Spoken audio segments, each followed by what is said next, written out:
नमस्कार विद्यार्थी मित्रों, नालंदा विद्यालय के YouTube चैनल पर आप सभी का स्वागत है। मैं उमेश कुमार यादव कक्षा 7 विषय हिंदी का पाठ्य पुस्तक अरहुल हिंदी पाठमाला के पाठ नंबर 14 नीति के दोहे नामक पाठ का सेकंड पार्ट का वीडियो लेकर के आए हैं, जिसके अंतर्गत आज हम लोग मौखिक प्रश्नों का उत्तर, लिखित में लघु उत्तरी एवं दीर्घ उत्तरी प्रश्नों का उत्तर एवं भाषा की बात के प्रश्नों के उत्तर पर चर्चा करेंगे। तो चलिए स्टार्ट करते हैं। सबसे पहले मौखिक प्रश्न हम रीड करेंगे, इसके साथ साथ मौखिक प्रश्नों का उत्तर जो आपकी स्क्रीन पे दिख रहा है वो उत्तर आपको समझाया जाएगा। तो सबसे पहला प्रश्न हमारा है, आपने कबीर और रहीम के दोहे पहले भी पढ़े हैं? यदि हाँ तो कोई दोहा कक्षा में सुनाइए। तो आपको क्या करना है, पहला क्वेश्चन, रहीम और कबीर के दोहे आप कक्षा 3rd 4th से ही पढ़ते चले आ रहे हैं। तो अगर कोई दोहा आपको आती है तो क्लास के अंदर आप सुना सकते हैं, याद रख सकते हैं, अपने घर वालों को सुनाएं, अपने दोस्तों को सुनाएं। तो कोई न कोई एक दो दोहा आपको याद होनी चाहिए। अगर नहीं याद है तो इस चैप्टर से संबंधित नीति के दोहे एक दो आपको याद कर लेना जरूरी है। दूसरा क्वेश्चन है, नीति शब्द का शाब्दिक अर्थ है। जैसा कि मैं नीति के पाठ को स्टार्ट करने से पहले ही नीति शब्द का शाब्दिक अर्थ बताया था, लोक व्यवहार हेतु नियत किया गया आचरण। नीति शब्द का शाब्दिक अर्थ होता है लोक व्यवहार हेतु नियत किया गया आचरण। लोक व्यवहार हेतु नियत किया गया आचरण, ये क्या कहलाता है? नीति शब्द का शाब्दिक अर्थ कहलाता है। नीति शब्द का शाब्दिक अर्थ है लोक व्यवहार हेतु नियत किया गया आचरण। क्वेश्चन नंबर लिखित आता है, इसमें लघु उत्तरी और दीर्घ उत्तरी है। पहले क्वेश्चन को हम दोहराते हैं, फिर इसके उत्तर को। लघु उत्तरी पहला क्वेश्चन, गुरु और गोविंद में से कौन बड़ा है और क्यों? कह रहा है गुरु और गोविंद में से कौन बड़ा है और क्यों बड़ा है, इसका कारण पूछ रहा है। तो देखिए, कह रहा है लघु उत्तरी क्वेश्चन है, पहला है गुरु और गोविंद में से गुरु बड़े हैं क्योंकि वे ही ईश्वर के बारे में बताते हैं। क्या कह रहा है पहला उत्तर कि गुरु और गोविंद में से गुरु बड़े हैं क्योंकि वे ही ईश्वर के बारे में बताते हैं। लघु उत्तरी प्रश्न नंबर 1 का उत्तर है गुरु और गोविंद में से गुरु बड़े हैं क्योंकि वे ही ईश्वर के बारे में बताते हैं। क्वेश्चन नंबर 2 हमारा है, क्या बुरे कर्मों का अच्छा नतीजा हो सकता है? कह रहा है क्या बुरे कर्मों का अच्छा नतीजा हो सकता है? आप अच्छे तरीके से जानते हो बुरे कर्मों का बुरा नतीजा होता है, कभी अच्छा परिणाम उसका नहीं होता। यही यह पूछना चाह रहा है प्रश्न, क्या बुरे कर्मों का अच्छा नतीजा अच्छा परिणाम हो सकता है? तो उत्तर आपका लघु उत्तरी का 2 है, नहीं। नहीं के बाद आप देख रहे हो यहाँ एक कॉमा लगा है, इस कॉमा को हम लोग कहते हैं अल्प विराम। कौन सा चिन्ह है? अल्प विराम, में थोड़े से समय के लिए रुकना, थोड़े से शब्दों के बीच में रुकना। प्रश्न था क्या बुरे कर्मों का अच्छा नतीजा हो सकता है? तो यहाँ उत्तर मिल गया नहीं। अब क्यों? बुरे कर्मों का नतीजा सदैव बुरा ही होता है। बुरे कर्मों का नतीजा सदैव बुरा ही होता है। इसीलिए तुलसीदास ने, आपने सुना होगा, पढ़ा होगा, लिखा है रामचरितमानस में, कर्म प्रधान विश्व करि राखा, जो जसु करे सो तस फल चाखा। तुलसीदास ने अपने रामचरितमानस में लिखा, कर्म प्रधान विश्व करि राखा, जो जसु करे तो तस फल चाखा। माने उन्होंने कर्म की प्रधानता बताते हुए कहा कि जो जैसा कर्म करता है उसको वैसा ही परिणाम प्राप्त होता है। यदि बुरा कर्म करेगा कभी भी उसको अच्छा परिणाम की प्राप्ति नहीं होगी। इसीलिए उन्होंने लिखा, कर्म प्रधान विश्व करि राखा, जो जसु करे सो तस फल चाखा। जैसा आप कर्म करोगे वैसे ही फल की प्राप्ति आपको होगी। नेक्स्ट क्वेश्चन है कि निंदा करने वाले व्यक्ति की, निंदा करने वाले की बात ध्यान से क्यों सुननी चाहिए? प्रश्न नंबर 3 है लघु उत्तरी का, निंदा करने वाले की बात ध्यान से क्यों सुननी चाहिए? निंदा करने वाले की बात ध्यान से क्यों सुननी चाहिए? तो उत्तर देखिए इसका, निंदा करने वालों की बात ध्यान से सुननी चाहिए, क्योंकि वे ही हमारी कमियां ही बताएंगे। क्या करेंगे? वे हमारी कमियां, हमारी कमजोरियों को बताएंगे और हम अपना स्वभाव ठीक कर सकते हैं, अपनी कमियों को दूर कर सकते हैं। इसीलिए रहीमदास जी ने कहा, निंदक नियरे राखिए आंगन कुटी छवाए, बिन पानी साबुन बिना निर्मल करे स्वभाव। इसीलिए रहीमदास जी ने कहा, निंदा करने वाले व्यक्ति को सदैव अपने पास रखिए और वह आपकी कमियों को बताता रहेगा, तो आप अपनी कमियों को सुधारते रहोगे तो बिना पानी और बिना साबुन का आपका स्वभाव जो नेचर है, आपका हृदय जो है क्लीन हो जाएगा, साफ हो जाएगा। तो इसका उत्तर एक बार फिर से देख लेते हैं। निंदा करने वालों की बात ध्यान से सुननी चाहिए, क्योंकि वे हमारी कमियां ही बताएंगे और हम अपना स्वभाव ठीक कर सकते हैं। अब आता है हमारा दीर्घ उत्तरी क्वेश्चन स्टार्ट होता है। दीर्घ उत्तरी क्वेश्चन हमारा पहला है, तरुवर और सरोवर की क्या विशेषता है? तो सबसे पहले तरुवर माने होता है वृक्ष, सरोवर माने होता है तालाब। दोनों की विशेषता पूछ रहा है, जो कि आपने चैप्टर वीडियो के फर्स्ट पार्ट में पढ़ चुके हैं। तो देखिए, कह रहा है तरुवर और सरोवर सदैव दूसरे की भलाई में ही लगे रहते हैं। क्या करते हैं? तरुवर और सरोवर दोनों क्या करते हैं? दूसरे की भलाई में लगे रहते हैं, सदैव एक दूसरे के ऊपर परोपकार करते रहते हैं, भलाई में लगे रहते हैं। वृक्ष कभी अपने फल नहीं खाता और तालाब अपना पानी कभी भी नहीं पीता। तो इससे ये अर्थ निकल के आ रहा है कि जैसे वृक्ष अपने फलों को कभी खाता नहीं, वो दूसरे के लिए संचित करता है, और तालाब अपने पानी को कभी नहीं पीता, दूसरे के लिए संचित करता है। तो इसी प्रकार से मनुष्यों को भी आप अपने धन को, अपने ज्ञान को दूसरे के लिए संचित करके दूसरे के ऊपर परोपकार करना चाहिए। तो इसका उत्तर होगा, तरुवर और सरोवर सदैव दूसरे की भलाई में ही लगे रहते हैं, वृक्ष कभी अपने फल नहीं खाते और तालाब अपना कभी पानी नहीं पीता। क्वेश्चन नंबर 2 है, कड़वे वचन बोलने वाले के साथ कैसा व्यवहार करना चाहिए? कड़वे वचन, कटु वचन, तीक्ष्ण वचन बोलने वाले के साथ कैसा व्यवहार करना चाहिए? तो देखिएगा, जिस प्रकार खीरे की कड़वाहट दूर करने के लिए, जिस प्रकार खीरे की कड़वाहट दूर करने के लिए उसका सिर काटकर नमक मिलाना पड़ता है, लगाना पड़ता है, उसी प्रकार कड़वे वचन बोलने वाले को भी सजा देनी चाहिए। कहने का मतलब है, जैसे खीरे का कड़वापन कम करने के लिए उसके सर को काट करके नमक लगा दिया जाता है, ठीक इसी प्रकार से दुष्ट व्यक्ति को, कड़वी बाणी बोलने वाले व्यक्ति को ठीक उसी प्रकार से दंड देना चाहिए, सजा देनी चाहिए। फिर से देख लेते हैं इसके उत्तर को। जिस प्रकार खीरे की कड़वाहट दूर करने के लिए उसका सिर काटकर नमक मिलाना पड़ता है, उसी प्रकार कड़वे वचन बोलने वाले को भी सजा देनी चाहिए।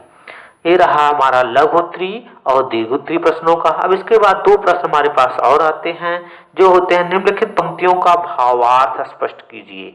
ये तो रहा प्रश्न का उत्तर, भावार्थ कह रहा है इन पंक्तियों के माध्यम से कवि हमको क्या संदेश दिया है, इसमें क्या भाव निकलना है, तो उस भाव को हम लोग देख लेते हैं। पंक्तियां हैं पहले, रूठे सुजन मनाइए जो रूठे 100 बार। ये पंक्तियां हमारी हैं, रूठे सुजन मनाइए जो रूठे 100 बार। तो इन पंक्तियों का अर्थ देखते हैं। इस पंक्ति का अर्थ है कि यदि सज्जन व्यक्ति हमसे 100 बार भी नाराज हो जाए, सज्जन माने ज्ञानी व्यक्ति, सदाचारी व्यक्ति, परोपकारी व्यक्ति यदि हमसे नाराज हो जाए, एक बार नहीं कितनी बार, 100 बार भी नाराज हो जाए, तो हमें उन्हें 100 बार भी मना लेना चाहिए, क्योंकि वे अमूल्य मोती के समान होते हैं। जिस प्रकार मोती की माला टूटने पर हम उसे बार बार पिरो लेते हैं, उसी प्रकार सज्जन को भी मनाकर अपने साथ रखना चाहिए। कवि यह कह रहा है, जैसे मोती की माला टूट जाती है तो भी हम लोग उसको फेंकते नहीं, क्या करते हैं, दोबारा फिर धागे में पिरो लेते हैं, जोड़ लेते हैं। ठीक इसी प्रकार से यदि कोई सज्जन व्यक्ति हमसे नाराज हो जाए तो उसे एक बार नहीं 100 बार हमें मना लेना चाहिए। तो एक बार फिर इस पंक्ति का अर्थ देख लेते हैं। इस पंक्ति का अर्थ है कि यदि सज्जन व्यक्ति हमसे 100 बार भी नाराज हो जाए तो हमें उन्हें 100 बार भी मना लेना चाहिए, क्योंकि वे अमूल्य मोती के समान हैं। अमूल्य माने जिसका कोई मूल्य न हो, बहुमूल्य हो, ऐसे मोती के समान होते हैं। जिस प्रकार मोती की माला टूटने पर हम उसे बार बार पिरो लेते हैं, उसी प्रकार सज्जन को भी मनाकर अपने साथ रखना चाहिए। नेक्स्ट आता है हमारा, जो बड़न को लघु कहे। जो बड़न को लघु कहे, कहे रहीम घटी जाए। कहने से कोई घट नहीं जाता। इस पंक्ति का अर्थ हम लोग देखेंगे कि जो लोग बड़े को छोटा कहते हैं, जो लोग बड़े को छोटा करते हैं, कह करके उनको छोटा नीचा दिखाना चाहते हैं तथा उनकी बुराई करते हैं, फिर भी उन महान लोगों की महानता में कोई कमी नहीं होती।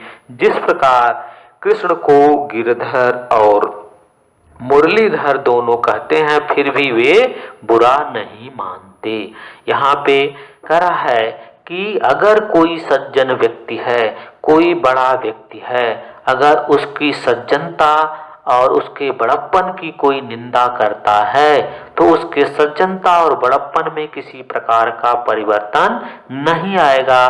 कि जैसे श्री कृष्ण को चाहे गिरधर कहो चाहे मुरलीधर कहो, लेकिन उन्हें किसी प्रकार का कोई दुख कोई कष्ट नहीं होता, ठीक इसी प्रकार से सज्जन लोगों को चाहे बड़ा कहो चाहे छोटा कहो, उनको किसी प्रकार से कष्ट नहीं होता है। अब हम लोग देखेंगे भाषा की बात के प्रश्नों का उत्तर, जिसमें हमारा विलोम शब्द और अनेकार्थी शब्द, विशेषण, ये सब सारी चीजें को हम लोग देखते हैं। पहला है निम्नलिखित शब्दों के विलोम शब्द लिखिए। क्या कर रहा है? विलोम मीन्स होता है, आप अच्छी तरीके से जानते हैं, उल्टा, विपरीत। विलोम प्रेम का हमारा विलोम हो जाएगा घृणा। क्या होगा? घृणा। यहाँ री का बोध होगा, री घृणा। इसको न नहीं पढ़ेंगे, इसको अड़ा पढ़ते हैं, घृणा। और संग का होगा अलग। संग माने होता है साथ, इसका जो विलोम होगा अलग होगा। सज्जन माने होता महान लोग, और दुर्जन मीन्स होता है दुष्ट लोग। सज्जन का विलोम क्या होगा? दुर्जन हो जाएगा। हित माने अच्छा होता, अहित माने बुरा हो जाएगा। हित का विलोम अहित हो जाएगा। लघु माने होता छोटा और दीर्घ माने होता बड़ा, तो लघु का विलोम क्या होगा? दीर्घ होगा। दीर्घ का विलोम लघु होगा। तो परीक्षा में कभी कभी क्या होता है, दीर्घ का विलोम पूछ लिया जाता है, तो दीर्घ का विलोम पूछ लेने पर आपको घबराने की कोई जरूरत नहीं है, दीर्घ का विलोम लघु हो जाएगा। और अलग का विलोम पूछा जाए संग हो जाएगा। दुर्जन का विलोम पूछा जाए सज्जन हो जाएगा। घृणा का विलोम पूछा जाए प्रेम हो जाएगा। अहित का विलोम पूछा जाए हित हो जाएगा। सबल का विलोम निर्बल हो जाएगा। तो परीक्षा में क्या होता है, इन शब्दों को उल्टा कर दिया जाता है। कभी कभी ये दुर्जन दे दिया जाएगा, निर्बल दे दिया जाएगा, अलग और दीर्घ दे दिया जाएगा। तो आपको वहां घबराने की जरूरत नहीं है कि मैंने तो टेक्स्ट बुक में प्रेम का विलोम पढ़ा था, घृणा होता है, घृणा का विलोम पूछा जा रहा है, तो ऐसा घबराने की कोई जरूरत नहीं है। घृणा का भी विलोम प्रेम होगा और प्रेम का विलोम घृणा होता है। संग का विलोम अलग होता है, अलग का विलोम संग होता है। सज्जन का विलोम दुर्जन होता है, दुर्जन का विलोम सज्जन होता है। अहित का विलोम हित होता है, हित का विलोम अहित होता है। लघु का विलोम दीर्घ और दीर्घ का विलोम लघु होगा। सबल का निर्बल होगा, निर्बल का सबल होगा। एक दूसरे के क्या है, ये विपरीत ही है। सिर्फ परीक्षा में क्या करते हैं, इसको उल्टा कर दिया जाता है। नेक्स्ट देखते हैं, निम्नलिखित अनेकार्थी शब्दों के अर्थ लिखिए। अनेकार्थी एक ही शब्द होता है, लेकिन उसके अर्थ क्या होते हैं, कई अर्थ होते हैं। जब वह शब्द किसी वाक्य में प्रयोग होता है तो उसके अर्थ में क्या होता है, परिवर्तन हो जाता है। जैसे पत्र है, पत्र माने पत्ता होता है, पेड़ का पत्ता। पत्र माने चिट्ठी भी होती है, पत्ता और चिट्ठी। हरि माने भगवान होता है, हरि माने सर्प होता है, हरि माने बंदर होता है, हरि माने मेढक होता है। एक ही शब्द की कई मीनिंग होती है। हार, हार गले का हार होता है, हार माने पराजय होता है। हार शब्द का अर्थ है गले का हार, हार माने पराजय भी है। लाल रंग होता है, लाल माने बेटा भी होता है। तो इस प्रकार से एक शब्द के कई अर्थ होते हैं, लेकिन ये शब्द जब वाक्य में जाते हैं तो वाक्य के आधार पर इनका अर्थ का निर्धारण कर लिया जाता है। नेक्स्ट देखते हैं, नीचे लिखे शब्दों का प्रयोग प्रविशेषण के अंतर्गत प्रविशेषण की तरह करिए। अब हमको प्रविशेषण जानने से पहले ये जान लेना होगा कि विशेषण किसे कहते हैं, तब इसके बाद हम प्रविशेषण को जान पाएंगे। विशेषण की परिभाषा है संज्ञा तथा सर्वनाम शब्द की, संज्ञा तथा सर्वनाम शब्द की विशेषता बताने वाले शब्द को विशेषण कहते हैं। संज्ञा तथा सर्वनाम शब्द की विशेषता बताने वाले शब्द को विशेषण कहते हैं। विशेषण के भी दो भाग होते हैं, एक विशेष्य होता है, दूसरा विशेषण होता है। एक विशेष्य और एक विशेषण होता है। विशेष वो होता है जिसके बारे में हम विशेषता बताते हैं, और जिसके द्वारा विशेषता बताते हैं वो विशेषण है। जैसे कहा जाए मार्कर काले रंग की चलती है, मार्कर हमारी जो है वह विशेष्य है, काला रंग उसकी विशेषता है, विशेषण है। मार्कर विशेष्य है और काला रंग उसकी विशेषता है। तो विशेषण के दो भाग किए गए, विशेष्य और विशेषण। अब क्या कर रहा है, प्रविशेषण, विशेषण का भी विशेषण, माने जहां पर एक विशेषता को और बढ़ा दिया जाए, जहां विशेषता को और बढ़ा करके बताया जाए उसे हम प्रविशेषण कहते हैं। विशेषण को और बढ़ा चढ़ा करके जहां बताया जाए उसे हम प्रविशेषण कहते हैं। चलिए उदाहरण को हम लोग देखते हैं। यह सर्वाधिक महत्वपूर्ण पुस्तक है। महत्वपूर्ण तो हमारा पहले से विशेषण था ही, लेकिन इसके साथ सर्व अधिक लग गया। सर्व अधिक जब लग गया तो प्रविशेषण हो गया। क्या हो गया, सर्व अधिक महत्वपूर्ण पुस्तक है, तो यह हमारा प्रविशेषण हो गया। नेक्स्ट है, यह बहुत अच्छा लड़का है। अच्छा तो विशेषण था ही, लेकिन इसके साथ बहुत लग गया तो यह हमारा प्रविशेषण हो गया। विशेषण का भी विशेषता बताने वाले शब्द को प्रविशेषण कहते हैं।